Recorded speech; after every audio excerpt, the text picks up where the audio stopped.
In the name of Allah, the most beneficent, the most merciful. How I became Muslim.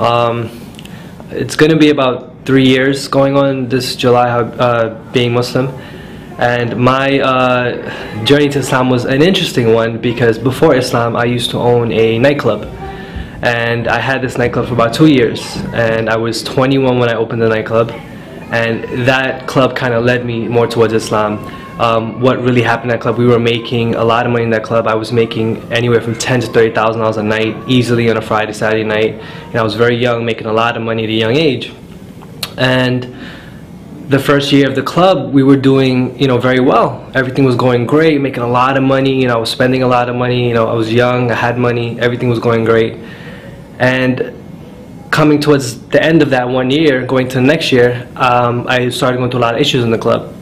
A lot of fights, people getting hurt, business was slowing down. Instead of making 10,000, I was making maybe 5,000, 6,000. And for a nightclub that holds 500 people, that's not a lot of money, So I was a little worried, and I come from a Hindu family. My father was a Hindu priest, his father was a Hindu priest, I was supposed to be a Hindu priest, and I was a following Hindu. I actually, used to pray to the idols, pray to the statues every day, every morning. I woke up religiously and pray to these idols, ask for everything to be okay. Hinduism has a lot of different idols, different gods. And when I was going through these problems, the first thing that I wanted to do was go and find out from my family, what should I do? And being a following Hindu family, they advised me to go to the pundit and to do all these different kind of things.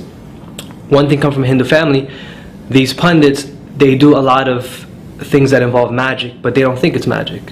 And I kind of got tangled up into that. And when we was going through the issues in the nightclub, he advised me to do certain things. I was getting issues with the police officers. He advised me to do things dealing with mind control for these officers. He advised me to do things to bring people in the door. He told me there was like different kinds of the unseen world, the jinns messing with me from competition clubs. They were doing this kind of magic to me and doing these things to bring me down, to try to get this location from me. And business was basically falling. And then when I started doing this magic and all these different things that they were doing, and at the time I didn't know what it was. I thought this was just part of the religion. Business got better.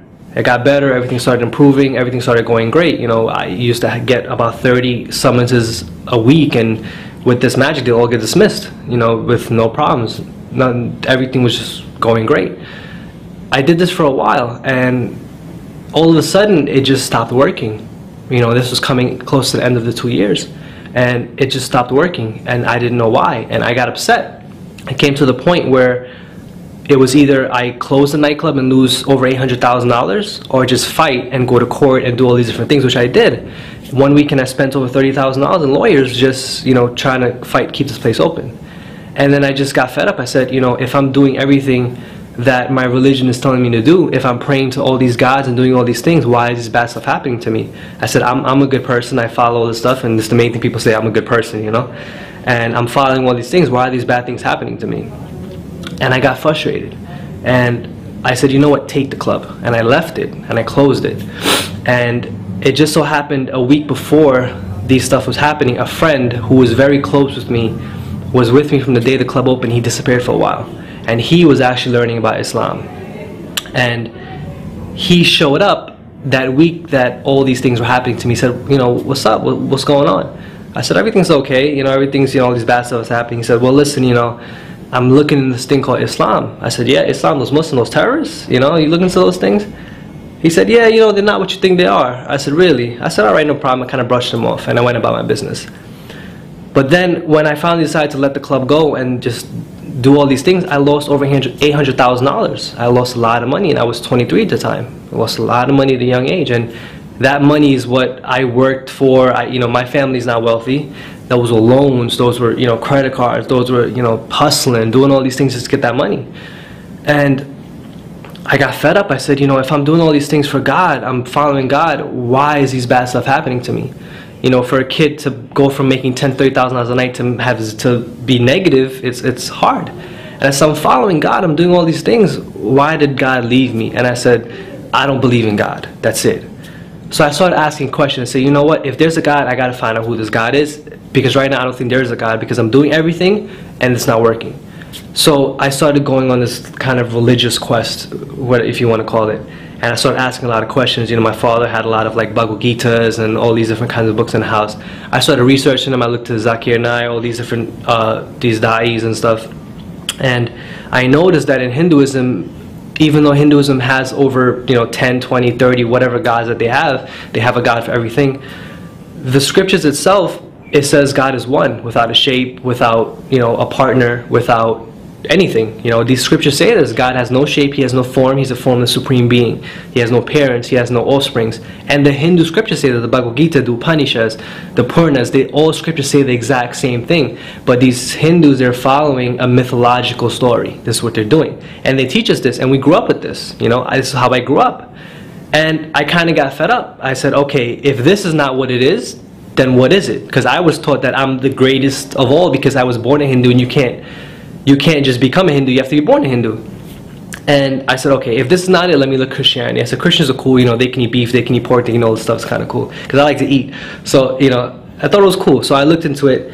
But when I started reading the Bible is kind of confusing at first. There's over 500 versions. I don't know which one to read, so I just picked up another one, 500 versions of the Bible. Which one do you choose? Who's right? There's nothing's really right with that. And I started reading one version of it. I think it was just the New Testimony, whatever it was, whichever version of that one there is. But when I started reading it, it was very confusing to me, and there was a lot of contradictions, because in the Bible it says, Jesus spoke to the Father, but then he is God himself, and then he was talking to all these different three people, and if he was God, then who was he talking to? He said, I am the Father, the Son. It was different, and it was a lot of contradictions in it. So I kind of got fed up.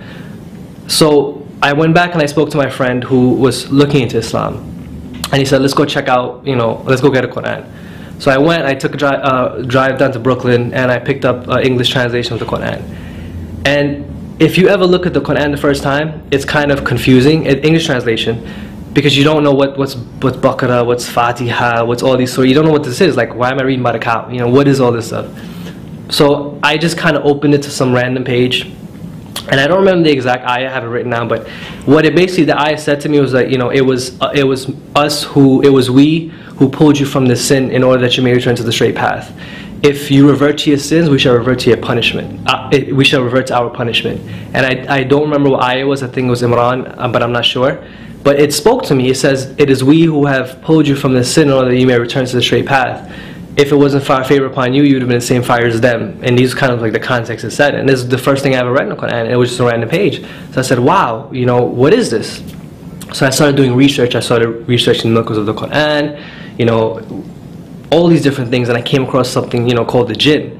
And then when I came across what the jinn was and these unseen creatures, and I figured out what I was doing was wrong. It intrigued me. I said, I didn't know this thing existed, because these pundits were telling you they were unseen beings, and they were, dead people and spirits and all these crazy things. And when I finally learned what it was, I was like, man, that's interesting, and I can't believe I was doing that. And it talked about tying up the knots and all these different things that we were involved with. And I intrigued me, and I kind of decided to start reading more, researching more, and doing all these different things. And one day I just finally decided to take my Shahada. And it's funny, because when I took my Shahada, the day I was going to take my Shahada, for a new Muslim, it's weird, because the moment you're going to take a Shahada, all these doubts come into your mind. I told my father's, he was screaming at me, he was upset, he didn't talk to me. And I was like, should I do this? Like, I'm changing my whole life. What am I going to do? What am I going to do? And it's all these doubts come into your mind. You don't know what you're going to do, if you're doing the right thing. And I said, let me just do it. And I did it, I did it in a different circumstance, in the incorrect circumstance, but I did it. And the time that I did it, it was like it was the best feeling I ever had. It was like the shaitan was coming to me, telling me, don't do it, don't do it. I remember that night, I felt so relaxed, so free. It was like a feeling I can't even explain.